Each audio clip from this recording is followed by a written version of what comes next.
human memory plays a really big part in keeping promises. And I think we learn these lessons probably best through our own personal life experiences. And so, one of the promises that was, I guess, most meaningful to me in certain ways goes back to 2014, where I sort of learned this lesson about memory and promises. Back then, I made a commitment that year, a New Year's resolution type of a commitment, that I was going to volunteer at 52 different nonprofit organizations in a year, one nonprofit each week. So now this was only for about an hour to 4 hours a week, but I thought that this was good to make a humanitarian impact, and also for me to learn about the world, how it works, and the solutions that we see in humanitarian issues. So I was all amped for this promise, but it was meaningful in another way, just because we had been growing through social media a lot at that time, and at some point you just feel like it does raise awareness, but you got to get out there. And so this meant a lot to me. It was one of the promises that I still hold close to my heart. But as I'm going through this experience, it's so memorable. Like, think about this. I'm going to like an Indian dancing festival to raise money for kids overseas. I'm visiting a horse farm for equestrian therapy for children who were working through that. I'm visiting a children's hospital, cleaning up dog poop, all kinds of stuff. So this is incredibly memorable, and I've been doing this for weeks and weeks and weeks and weeks. And we're talking like 30 weeks into it. Even still at that point, being such a focus in my life, I would roll around a Thursday and be like, oh no, I gotta go volunteer. And I remember a specific week where I had let it go all the way until like Saturday, when nonprofits are closed, it's too late to register, and I had to actually do volunteerism online and find an opportunity that way. And so I hope and feel that did make an impact, but I probably could have done more if I had remembered that earlier in the week. So even when it was something that I was so passionate about, I cared about, I was focused on, life gets busy. And I guess sometimes I'm surprised at how much I can forget, we can forget. So let's look into some research about the fallibility of human memory. Now, there's so many different pieces and parts we could go into. We could look into the biology of it and things of this nature, but I actually think that it's better to really start with just understanding what our general perception is of memory, right? What do we think memory is? How accurate do we think memory is?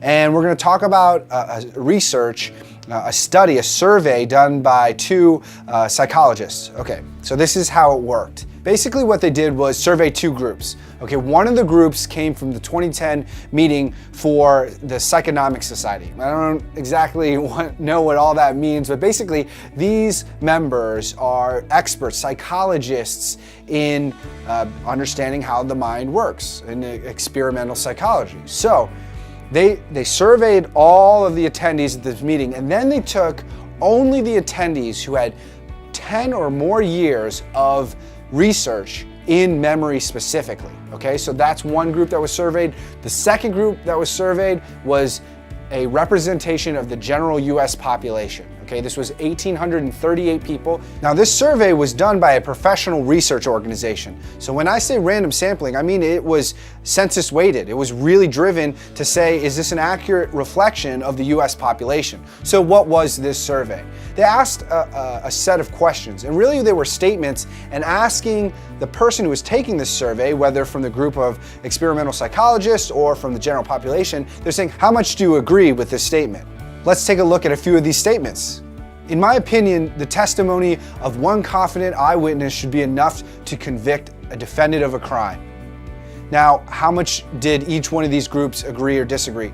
37.1% of the general public agreed with this statement, that one confident eyewitness should be enough to convict. All 16 experts disagreed with this statement, that it wasn't enough. Memory plays such a huge part of these testimonies. Now let's talk about how memory works, how it functions. One of the statements was, human memory works like a video camera, accurately recording the events we see and hear so that we can review and inspect them later. 63% of the general public agreed with this statement. All 16 experts disagreed with this statement. Memory isn't so robotic like this, according to the experts. Okay, now let's talk about the accuracy of these memories that we have. One of the statements was, Once you have experienced an event and formed a memory of it, that memory does not change. 47.6% of the general public, almost half of the general public, agreed with this statement, while all but one of the experts disagreed with the statement. And the one that didn't completely disagree with this statement said that it was unclear and they didn't know. If you talk to memory experts, people who have this background in social science, in our psychology, many of them will say that memory is not a recording, right? It's not always that accurate. Sometimes we perceive what's happening a little off or wrong, and then so the memory is recorded wrong, or maybe it's not recorded at all, or isn't recorded completely and only in parts, or maybe when we go to retrieve that memory, we only bring back certain parts and fill in with our unconscious mind different elements of that memory. At the end of the day, it's just not all that accurate. And if you want to learn more about memory and interesting studies about it, check out Dr. Elizabeth Loftus's TED Talk about the subject. It's really good, but I think research can only take us so far and really internalizing the lesson. And so that's why we're gonna actually test your memory right now. Okay, we're gonna do a simple memory test. It's gonna go like this.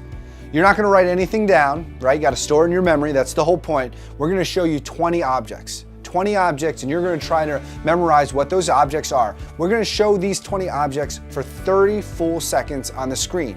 So you don't have to record any time or anything, take track of that. No, you're just gonna look at the screen and you're gonna do your best to focus and memorize these 20 objects. Then when we come back, then you're gonna write them down. And we're gonna see how many you could remember. So, here we go.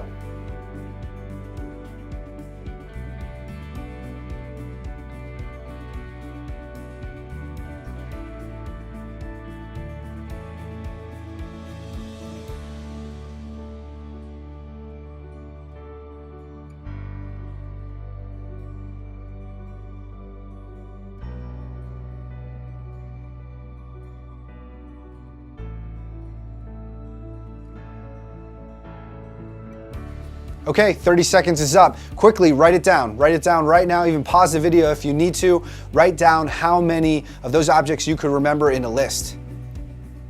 Okay, how many of these did you get right out of the 20? Well, I'm kind of embarrassed to say that my number was really low.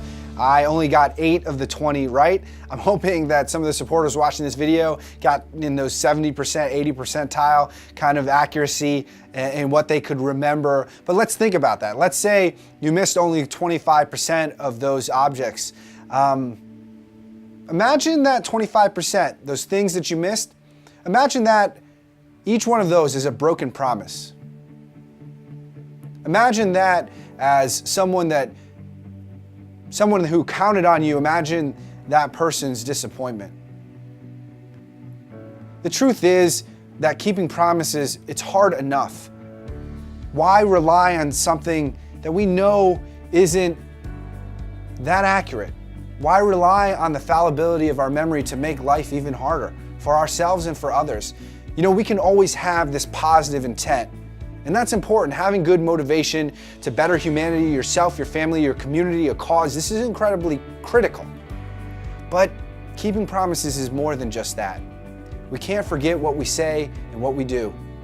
So our recommendation is to write down your promises. Now, we'd of course advocate for writing it on promise cards, sharing that through social media so that others can put a positive peer pressure on you to do what is right in this life. But actually, one of the best ways to stay organized and to reduce and eliminate the fallibility of human memory is to manage a good calendar. You might know that we did a video called Calendaring Time Management Pro Tips. Check that out on our YouTube channel. It's a really good way to get into some detail on this practice, but I'll leave it for that video. If memory plays such a critical role in our promises, then it plays a critical role in our honor. If you want to be elite with your promises, then you will not rely on your memory. It's time to write it down. Now, naturally, humans don't have the greatest memory in certain cases, but if you know someone or you yourself are getting into a situation where your memory is degrading significantly, it may be time to talk to a physician.